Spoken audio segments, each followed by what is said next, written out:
Hi అండి, అందరికీ నమస్కారం. ఈరోజు నేను దేహమే దేవాలయము అనే కాన్సెప్ట్లో మానవుని ఆలోచనాత్మక విధానం, అలాగే కర్మలు, మనం చేసే కర్మల గురించి, వాటి ఫలితాల గురించి తెలుసుకునే ప్రయత్నం నేను చేస్తున్నాను. అలాగే మీకు తెలియజేసే ప్రయత్నం చేస్తున్నాను. ఇందులో ఏమైనా అక్షర దోషాలున్నా స్వరదోషాలున్నా మన్నించగలరు. ఇప్పుడు మనం కాన్సెప్ట్లోకి వెళ్దాం. దేహము దేవాలయమని, అందు జీవుడే పరమాత్మే అని చెప్పబడుచున్నది ఆగమము.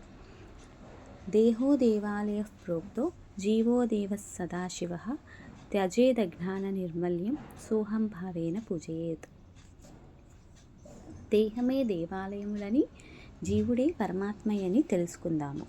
విశ్వతేజసుడు శంకరుడే, దేహి శివుడే ప్రాణము. జీవుడు సదా మంగళ స్వరూపి అయి దేవుడై ఉన్నాడు. దేహము దేవాలయమని, అందు జీవుడే పరమాత్మయని చెప్పబడుచున్నది ఆగమము. మానవుడు ఆలోచనాత్మకంగా పనిచేయాలి. ఒకరి బలహీనతను ఉపయోగించుకోకూడదు. అదే కర్మ భవిష్యత్తులో మీకోసం వేచి ఉంటుంది మరియు అది మీకు దాని ప్రతిఫలాన్ని ఇస్తుంది. ఇప్పుడు నేను ఒక శ్లోకం చదువుతాను. ఇందులో ఏమైనా అక్షరదోషాలున్నా స్వరదోషాలున్నా మన్నించగలరు. నేను మీతో పాటే నేర్చుకునే ప్రయత్నం చేస్తున్నాను.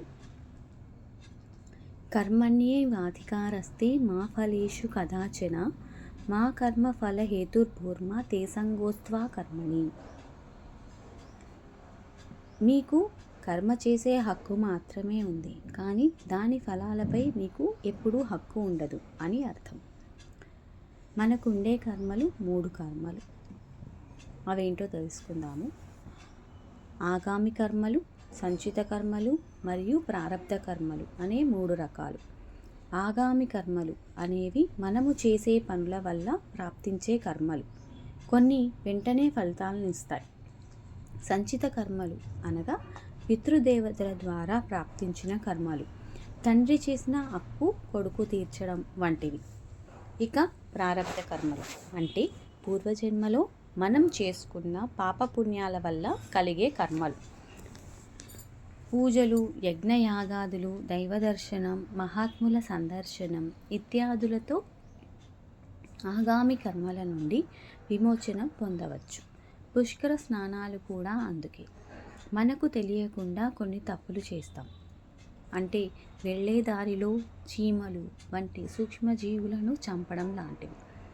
ఇవి తెలియకుండా చేసిన పాపాల నుండి విమోచన కోసమే ఈ పూజలు, వ్రతాలు, పుష్కర స్నానాలు వగైరా. పితృదేవతలకు తర్పణం, ఆరాధన, యజ్ఞము, హోమము వాటితో కొంతవరకు సంచిత కర్మల నుండి విమోచనం పొందవచ్చు. ఇక ప్రారబ్ధ కర్మలు. ప్రారబ్ధ కర్మలను మాత్రం అనుభవించాల్సిందే. మానవుని సుఖ దుఃఖములకు మనోవాక్కాయ కర్మలే కారణం. ఎవరు చేసిన కర్మ తాలూకా ఫలాన్ని వారు అనుభవించి తీరాలి.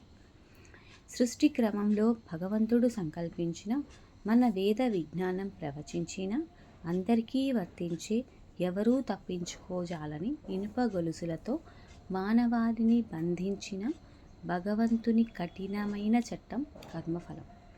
ఎట్టి విత్తనమో అట్టి మొక్క. అయితే కర్మఫలాలను అనుభవించటానికి పట్టే సమయంలో, కాలంలో తేడాలుండవచ్చు, కానీ ఎప్పటికైనా అనుభవించక తప్పదు. చేసిన తక్షణమే ఫలితం అందించే కర్మలు కొన్ని నెలలు, సంవత్సరాల తర్వాత ఫలితం అందించేవి మరికొన్ని. వందల వేల సంవత్సరాల తర్వాత ఫలితాలను అందించే కర్మలు కూడా ఉంటాయి. మనం నడుస్తుంటే కాలు జారి కింద పడతాం, తక్షణమే ఎముక విరుగుతుంది. భుజించిన ఆహారం జీర్ణమై శక్తిని అందించటానికి కొన్ని గంటలు పట్టవచ్చు. భూమిలో నాటిన విత్తనం మొలకెత్తటానికి కొన్ని రోజులు, వృక్షమై ఫలాలను అందించటానికి సంవత్సరాలు పడుతుంది. కర్మఫలం కూడా అంతే.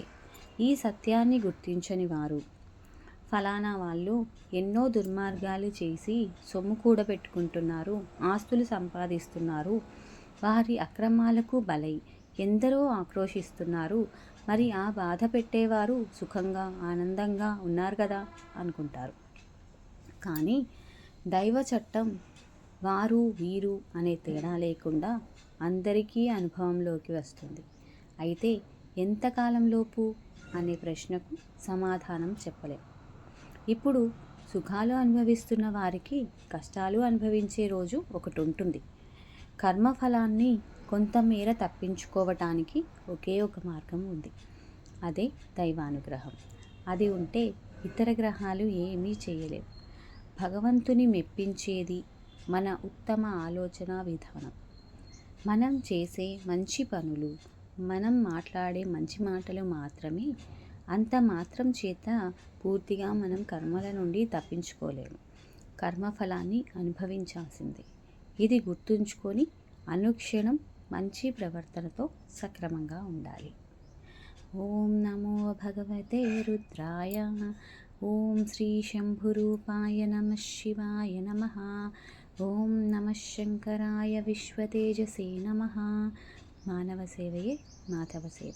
సర్వేషాం శాంతిర్భవతు. లోకా సమస్తా సుఖినో భవంతు. లోకా సమస్తా సుఖినో భవంతు. లోకా సమస్తా సుఖినో భవంతు. ఈరోజుకి స్వస్తి.